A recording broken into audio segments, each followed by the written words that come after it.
আসসালামু আলাইকুম। বাংলাদেশ বেতার রংপুর স্থানীয় খবরে আমন্ত্রণ জানাচ্ছি আমি বর্ণালী জামান।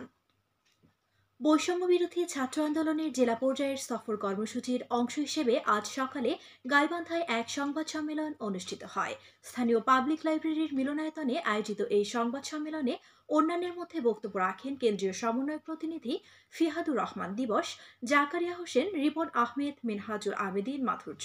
এ সময় ছাত্র নেতৃবৃন্দ বলেন, ছাত্র জনতার আন্দোলনের মাধ্যমে অর্জিত সাফল্য এবং দেশকে এগিয়ে নিয়ে সবাইকে ঐক্যবদ্ধ হতে হবে। আমরা আর কখনো দুর্নীতিগ্রস্ত দেখতে চাই না। এজন্য দেশব্যাপী বৈষম্য বিরোধী ছাত্র সমাজের সফর কর্মসূচি শুরু হয়েছে। দিনব্যাপী কর্মসূচির মধ্যে রয়েছে ছাত্র আন্দোলনে নিহত ও আহত পরিবারের সাথে সাক্ষাৎ, জেলা উপজেলা নেতৃত্বে থাকাকালীন আন্দোলনকারী স্থানীয় রাজনৈতিক ব্যক্তিবর্গ ও প্রশাসনের সাথে মত বিনিময় এবং বিকেলে স্বাধীনতা প্রাঙ্গণে ছাত্র জনতার সমাবেশ। এর আগে সকালে রংপুরের পীরগঞ্জে শহীদ আবু সাইদের কবর জিয়ারতের মাধ্যমে এই কর্মসূচি শুরু হয়। পরে কেন্দ্রীয় সমন্বয়করা শহীদ আবু সাইদের পরিবারের সাথে কুশল বিনিময় করেন। রংপুরে বৈষম্য বিরোধী ছাত্র আন্দোলনের সময় গুলিবিদ্ধ হয়ে সাজ্জাদ হোসেন নামে এক ফল বিক্রেতার মৃত্যুর ঘটনায় আরও একটি হত্যা মামলা দায়ের করা হয়েছে। মামলায় সাবেক প্রধানমন্ত্রী শেখ হাসিনা, তার ছোট বোন শেখ রেহেনা, সাবেক সেতুমন্ত্রী ওবায়দুল কাদের, সাবেক স্বরাষ্ট্রমন্ত্রী আসাদুজ্জামান খান কামাল সহ ৪৯ জনের নামে উল্লেখ করা হয়েছে। গতকাল মেট্রোপলিটন ম্যাজিস্ট্রেট কোতোয়ালি আমলি আদালতে এ মামলা দায়ের করেন সাজ্জাদ হোসেনের মা ময়না বেগম। গত ১৯শে জুলাই রংপুর মহানগরীর সিটি বাজার, রামমোহন মার্কেট ও কৈলাস রঞ্জন স্কুল সড়ক এলাকায় ছাত্র জনতার আন্দোলনে ছাত্রদের মধ্যে খাবার, রুটি, কলা সরবরাহের সময় সাজ্জাদ হোসেন গুলিবিদ্ধ হয়ে মারা যান। পরে আওয়ামী লীগ নেতাকর্মীদের বাধার মুখে সাজ্জাদের মরদেহ ময়নাতদন্ত ছাড়াই তড়িঘড়ি করে দাফন করে পরিবার। আদালতের নির্দেশে ময়নাতদন্তের জন্য গত ২রা সেপ্টেম্বর কবর থেকে নিহতের মরদেহ তোলা হয়। রংপুর সিটি কর্পোরেশনের ৩টি ওয়ার্ডে আজ সাশ্রয়ী মূল্যে টিসিবির পণ্য তেল, ডাল ও চাল ৪৭০ টাকা প্যাকেজ মূল্যে বিক্রি করা হচ্ছে। ওয়ার্ডগুলো হচ্ছে ৪, ৫ ও ২৩। এছাড়াও জেলার মিঠাপুকুর, গঙ্গাছড়া এবং পীরগঞ্জ উপজেলায় কার্ডধারী প্রত্যেকের কাছে একই পরিমাণ পণ্য সমমূল্যে বিক্রয় করা হচ্ছে। সিটি কর্পোরেশন সহ জেলার ২৪,৫৭৫ জন ডিসিবি কার্ডধারীর মধ্যে ডিলারের ২০টি স্থায়ী পয়েন্টে এসব পণ্য বিক্রি করছেন। কুড়িগ্রামের রৌমারী উপজেলার শৌলমারী ইউনিয়ন পরিষদ হলরুমে আজ ইউনিয়ন পর্যায়ে বাল্যবিয়ে প্রতিরোধ বিষয়ক এক সমন্বয় সভা অনুষ্ঠিত হয়েছে। এতে সভাপতিত্ব করেন ইউনিয়ন পরিষদ চেয়ারম্যান মোহাম্মদ সাইদুর রহমান দুলাল।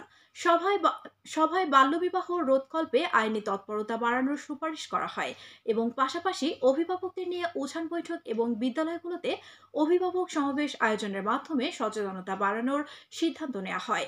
ইউনিয়ন পরিষদ আয়োজিত এই সভায় ইউনিয়ন পরিষদ সদস্য, শিক্ষক, ইমাম ও ইউনিয়ন বিবাহ রেজিস্ট্রার এতে উপস্থিত ছিলেন।